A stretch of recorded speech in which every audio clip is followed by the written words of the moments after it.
what fuels me and like really kind of like the man I really am.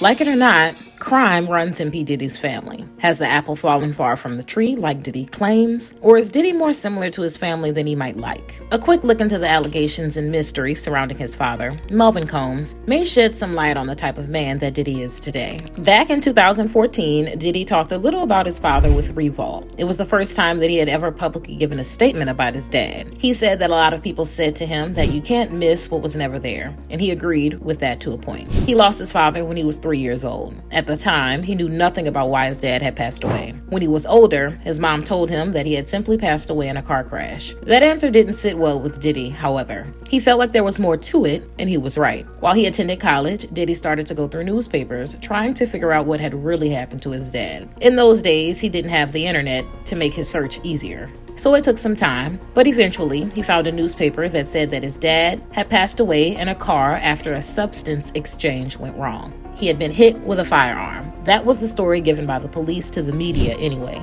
Diddy seemed to believe it, as he said in the interview that his dad was a hustler. In Harlem, New York City, where he was born and raised, this basically means that he worked the streets selling substances. He did it well, too. Diddy read in a newspaper article that at his dad's funeral, his mom was wearing a fur coat that trailed all the way to the floor. Even at 3 years old, he was dressed in an expensive mink suit. So his dad made a good amount of money as a hustler. Now, there's some confusion to this day about Melvin's passing. Some people say that he just got caught up in the game and someone took him out to get his substances. However, others think that something more sinister was at play. The Art of Dialogue interviewed Gene Deal, who used to work as Diddy's bodyguard. This guy has seen some stuff, and he eventually started telling anyone who would listen to some of the stuff that Diddy was up to. Of course, Diddy called himself a disgruntled employee, which really hurt Gene's reputation as a reliable source of information. But that hasn't stopped Gene from trying to tell people about the kind of guy that Diddy is. Which is to say, he's not a really nice person. I think it's important to remember here, too, that Gene had been telling his stories about Diddy before the federal government started investigating him. While there are a lot of influencers and people close to Diddy now trying to turn on him and tell stories, they're probably just doing it for clout and to get money from views. Gene, on the other hand, has been telling the same story from day one. Even when Diddy was trying to tarnish his reputation, this man was still trying to share what he knew about Diddy. So,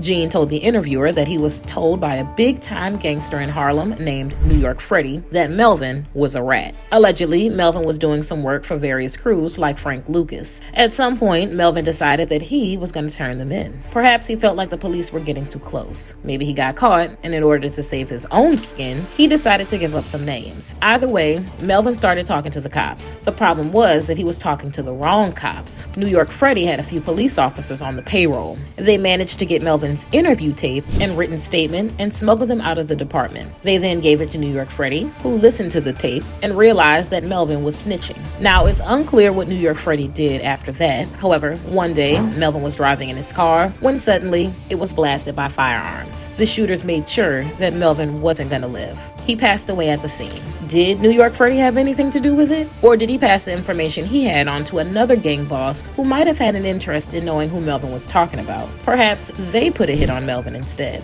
Either way, Melvin passed away. Gene went on to say that New York Freddie told him that the guy who had taken Melvin out was also at his funeral. He even carried Melvin's coffin, and he was crying hard the whole time. Diddy doesn't seem to think that his father was a snitch, however. He believed that Melvin had his own crew, so he wasn't working for anyone. As for the hit, Diddy seems to think that it was just part of the lifestyle. Melvin's time was up. He said that sort of life only ends two ways. You either end up gone or in jail. It could also be the case that Diddy doesn't want to be associated with someone who is a snitch. Reputation means everything in the hip-hop world, and being the son of a snitch is like having a stain on your name. No one in the hip-hop world would take him seriously if that was the case. He also admitted that he and his father had a few things in common. For one, they had the same sense of style. They both enjoyed looking good. Diddy also said that the part of his father that made him a hustler also lived within him. He had the same sort of energy, focus, and determination to hustle for money, except he decided to put all that energy and determination towards books. He learned instead of working the streets. He said that he was a hustler, but he was the legal kind of hustler. Diddy also admitted that even though he didn't know his father, he still missed him and wished that he was around. He said that as he has gotten older, there are certain things that he would have liked to ask him. He could have used some parental wisdom to help guide him from time to time that only a father could provide. Knowing that Diddy Diddy's dad had a pretty serious criminal career, however, it sort of looks like Diddy might have more in common with his dad than he might like to admit. He's currently in jail and charged with racketeering, conspiracy, trafficking, and transportation for adult work. While the investigation is still ongoing, law enforcement has made it clear that they're still looking at other people who might have been involved too. They said that there could be more arrests in the future. This begs the question, is Diddy going to be a snitch too? Gene seemed to think so. When asked if he thought that Diddy was going to take down other people with him, he laughed and basically said that it was definitely going to happen. Why? Because it was in his blood. Gene said that there was a gangster once who said that if you took the life of a father for snitching, then you needed to take the life of his son too. When asked why, the gangster said that if the father was a rat, then the son was going to grow up to be a rat too. Gene confirmed that there was no way that Diddy was going to go down without taking others down with him too.